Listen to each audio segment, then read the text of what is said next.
ತ್ರಿಕಾಲದಲ್ಲೂ ಎಲ್ಲರೂ ಆಸೆಪಟ್ಟು ತಿನ್ನುವಂಥ mixture recipe ನಿಮ್ಮ ಮುಂದೆ ತಂದಿದ್ದೀನಿ.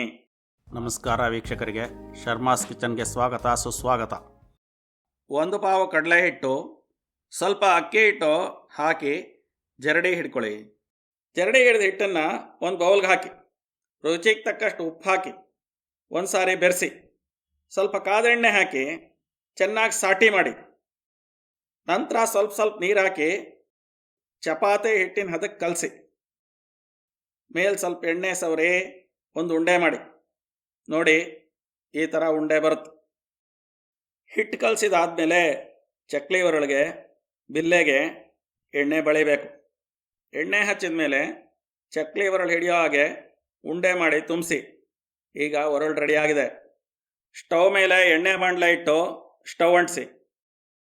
ಎಣ್ಣೆ ಕಾದ್ಮೇಲೆ ಚಕ್ಲಿ ಒರಳು ತೊಗೊಂಡು ಬಾಣಲೆಗೆ ಈ ರೀತಿ ಬಿಡಿ.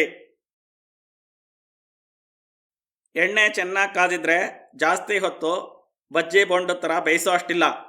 ಎಣ್ಣೆ ಬುರುಗ್ ನಿಂತ ಮೇಲೆ ತಿರುಗಿಸಿ ಚೆನ್ನಾಗಿ ಫ್ರೈ ಮಾಡಿ ತೆಗೆದಿಟ್ಕೊಳ್ಳಿ.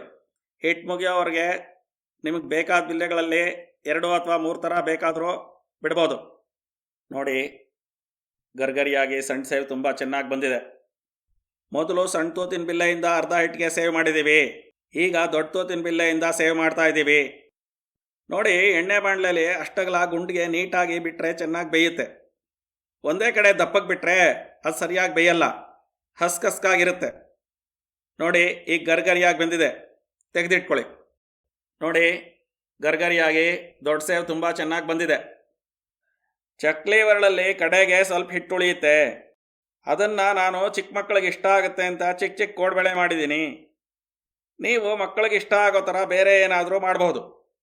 ಈಗ ಖಾರ ಬೂಂದಿ ಮಾಡ್ಕೊಳ್ಳೋಣ. 1 ಪಾವು ಕಡಲೆ ಹಿಟ್ಟು, ಸ್ವಲ್ಪ ಅಕ್ಕಿ ಹಿಟ್ಟು ಹಾಕಿ ಜರಡಿ ಹಿಡ್ಕೊಳ್ಳಿ. ಅದಕ್ಕೆ ಸ್ವಲ್ಪ ಅಚ್ಚಮೆಣಸಿನ ಪುಡಿ, ರುಚಿಗೆ ತಕ್ಕಷ್ಟು ಉಪ್ಪು ಹಾಕಿ, ಸ್ವಲ್ಪ ಕಡಿಮೆ ಇದ್ದರೆ ಖಾರ ಬೂಂದಿ ಕರೆದ ಮೇಲೆ ಉಪ್ಪು ಖಾರ ಅದಕ್ಕೆ ಹಾಕಿ ಬೆರೆಸ್ಕೋಬೋದು. ನೀರು ಸ್ವಲ್ಪ ಸ್ವಲ್ಪ ಹಾಕಿ ಹಿಟ್ಟನ್ನು ಗಂಟುಗಳಿಲ್ದಂತೆ ಚೆನ್ನಾಗಿ ಕಲಿಸ್ಕೊಳ್ಳಿ. ಕನ್ಸಿಸ್ಟೆನ್ಸಿ ನಿಮಗೆ ಗೊತ್ತಾಗದೇ ಇದ್ದರೆ ಸ್ವಲ್ಪ ಸ್ವಲ್ಪ ಗಟ್ಟಿಗೆ ಕಲಿಸ್ಕೊಳ್ಳಿ. ಎಣ್ಣೆಗೆ ಹಾಕಿದ ಮೇಲೆ ನಿಮಗೆ ಅಂದಾಜಾಗುತ್ತೆ. ಗಟ್ಟಿ ಆದರೆ ಸ್ವಲ್ಪ ನೀರು ಸೇರಿಸಿ, ನೀರಾಗಿದ್ದರೆ ಸ್ವಲ್ಪ ಕಡಲೆ ಹಿಟ್ಟು ಸೇರಿಸಿ ಕನ್ಸಿಸ್ಟೆನ್ಸಿ ಬರೋ ಥರ ಮಾಡ್ಕೋಬೇಕು. ಈಗ ಹಿಟ್ಟು ರೆಡಿ ಆಯಿತು. ಬಾಣಲೆಗೆ ಎಣ್ಣೆ ಹಾಕಿ ಒಲೆ ಮೇಲಿಟ್ಟು ಸ್ಟವ್ ಅಂಟಿಸಿ ಹೈ ಫ್ಲೇಮ್ನಲ್ಲಿಡಿ. ಎಣ್ಣೆ ಚೆನ್ನಾಗಿ ಕಾದ್ಮೇಲೆ ಬೂಂದಿ ಜಾಲರದ ಸಹಾಯದಿಂದ ಆ ಹಿಟ್ಟನ್ನು ಸೌಟಿಂದ ಹಾಕಿ ನಿಧಾನಕ್ಕೆ ಸೌಟಿಂದ ತಿರುಗಿಸಿದ್ರೆ ಕಾಳು ದಪ್ಪ ದಪ್ಪಗೆ ಚೆನ್ನಾಗಿ ಬರುತ್ತೆ. ಎಣ್ಣೆ ಜಾಲರದಿಂದ ಅದನ್ನು 2-3 ಸಾರಿ ತಿರುಗಿಸಿ ಚೆನ್ನಾಗಿ ಫ್ರೈ ಆದಮೇಲೆ ಕೆಂಪಗಾಗುತ್ತೆ. ಕೆಂಪಗಾಗಕ್ಕೆ ಪ್ರಾರಂಭ ಆದಾಗ ಅದನ್ನು ತೆಗೆದು ಬಸಿಯೋ ಬಟ್ಟಲ್ಲಿ ಹಾಕಿ. ಕಲಸಿದ ಹಿಟ್ಟು ಮುಗಿಯೋವರೆಗೂ ಇದೇ ರೀತಿ ಎಲ್ಲ ಕಾಳು ಕರೆದು ಪಾತ್ರೆಗೆ ಹಾಕ್ಕೊಳ್ಳಿ. ನೋಡಿ, ಖಾರ ಬೂಂದಿ ಚೆನ್ನಾಗಿ ಬಂದಿದೆ. ಖಾರ ಬೂಂದಿ ಬರೀ ತಿನ್ನಕ್ಕೆ ಚೆನ್ನಾಗಿರುತ್ತೆ, ಬಿಸಿಬೇಳೆ ಬಾತ್ಗೂ ಚೆನ್ನಾಗಿರುತ್ತೆ. ನಿಮಗೆ ಬೇಕು ಅಂದರೆ ತೆಗೆದಿಟ್ಕೊಳ್ಳಿ. ಎಣ್ಣೆ ಬಾಣಲೆಯಲ್ಲಿ ಒಂದು ಜರಡಿ ಇಟ್ಕೊಳ್ಳಿ.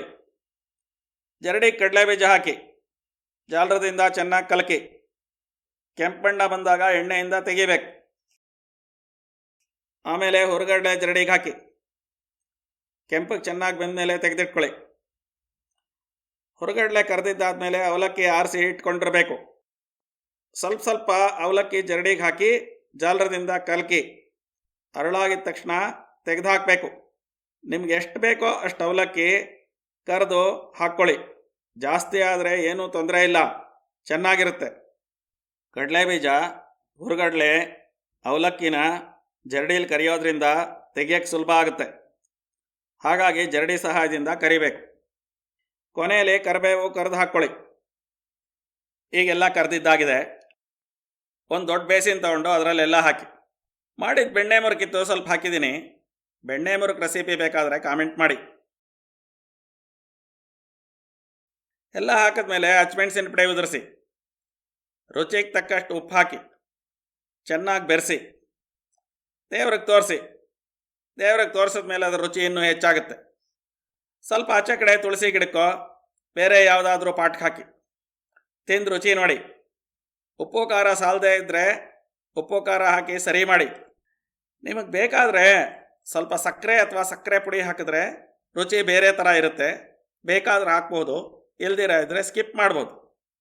ನೀವು ನಿಮಗೆ ಬೇಕಾಗೋ ಅಷ್ಟು ಕರಿಬೇವು ಹಾಕಿ ಬೆರೆಸಿದ್ರೆ ಮಿಕ್ಸರ್ ರೆಡಿ.